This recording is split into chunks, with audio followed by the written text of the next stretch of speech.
Oke, selamat pagi kelas. Jadi hari ini kita akan sambung berkaitan dengan inflasi.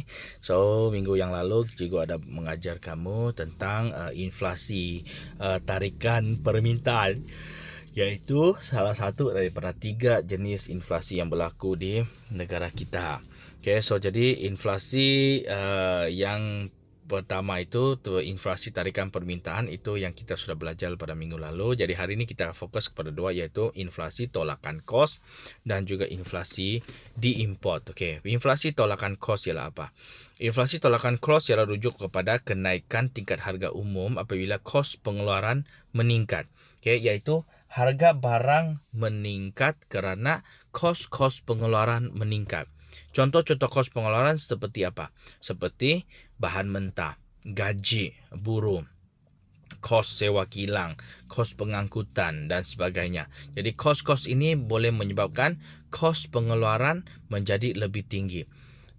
Jadi kalaulah firma tersebut, pengeluar tersebut, dia mau kekalkan margin keuntungan, dia mau kekalkan peratus keuntungan dia.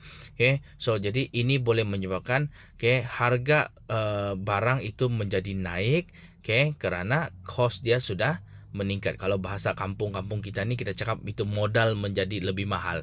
Jadi bila modal menjadi lebih mahal, barang itu terpaksa dijual dengan harga yang lebih mahal. Sebab harga itu, kos itu terpaksa ditanggung oleh pengguna. So itu salah satu contoh tolakan kos, inflasi tolakan kos.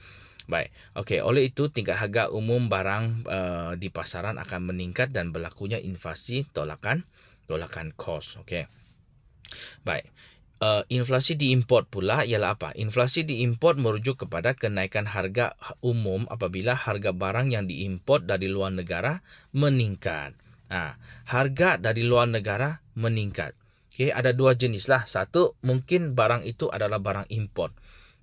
Barang import. Barang import menjadi lebih mahal. So itu adalah satu kesan daripada inflasi diimport. Yaitu yang kedua lagi pula, sekiranya bahan mentah itu datang dari luar negara. Contohnya komponen kita adalah kilang pemasangan elektronik. Komponen-komponen itu datang daripada China. Dan lepas tu China itu, harga komponen-komponen itu menjadi lebih mahal. Sebab kita import mungkin lebih mahal. So itu boleh menyebabkan harga barang terpaksa ditingkatkan. Kenapa pula barang import ini boleh menjadi mahal? Ini adalah salah sebab adalah disebabkan oleh, contohnya dari segi kejatuhan nilai mata wang tempatan. Nilai mata wang Malaysia berbanding China misalnya, kalau ada kejatuhan. Kalau kita nilai mata wang kita jatuh, so jadi kita beli barang dari China menjadi lebih mahal. So jadi kita barang-barang yang diimport itu akan menjadi mahal. So bila barang-barang diimport menjadi mahal, maka kos pengeluaran kita menjadi lebih mahal dan akibatnya harga barang tersebut pun kita terpaksa jual lebih mahal di pasaran tempatan. So itu disebabkan oleh barang-barang, kenaikan harga barang-barang diimport. So kita panggil dia sebagai inflasi diimport. Okey, baik. Baik, 3 jenis inflasi ini, inflasi tarikan permintaan, inflasi tolakan kos, inflasi diimport ini, dia boleh membawa kesan kepada beberapa benda ini, iaitu harga barang, tabungan, pendapatan, pengangguran, ekspor dan juga kadar faedah. Cuba kita tengok harga barang. Kamu tahu kan kalau inflasi berlaku, apa jadi dengan harga barang? Harga barang akan menjadi terus meningkat. So itu kesan dia. Tabungan, kita punya tabungan peribadi kita macam mana? Bila harga barang meningkat, kita terpaksa menggunakan lebih banyak wang setiap bulan untuk berbelanja. Jadi ini boleh menyebabkan kita punya tabungan menjadi berkurangan. Kita menjadi kurang sikit untuk menabung. Kurang duit untuk kita menabung. Jadi penabungan kita akan berkurangan. Baik, untuk pendapatan macam mana? Pendapatan ni rujuk kepada pendapatan benar. Pendapatan benar ni ialah kuasa kita, kemampuan kita memberi suatu barang dan juga perkhidmatan dalam suatu masa tertentu. So bila pendapatan kita adalah kekal, contohnya kita punya gaji ada RM2,000, tetapi harga barang-barang sudah meningkat. Jadi kita punya pendapatan juga, sebenarnya pendapatan benar kita menjadi lebih merosot. kan, kita kurang sikit sudah pendapatan. Okay. So pengangguran, ini kita ingat, pengangguran pula akan berlaku di sebaliknya. Apabila berlakunya inflasi, okay, syarikat-syarikat, firma-firma sebenarnya mereka menerima wang yang lebih banyak. Jadi bila menerima wang yang lebih banyak, mereka cenderung untuk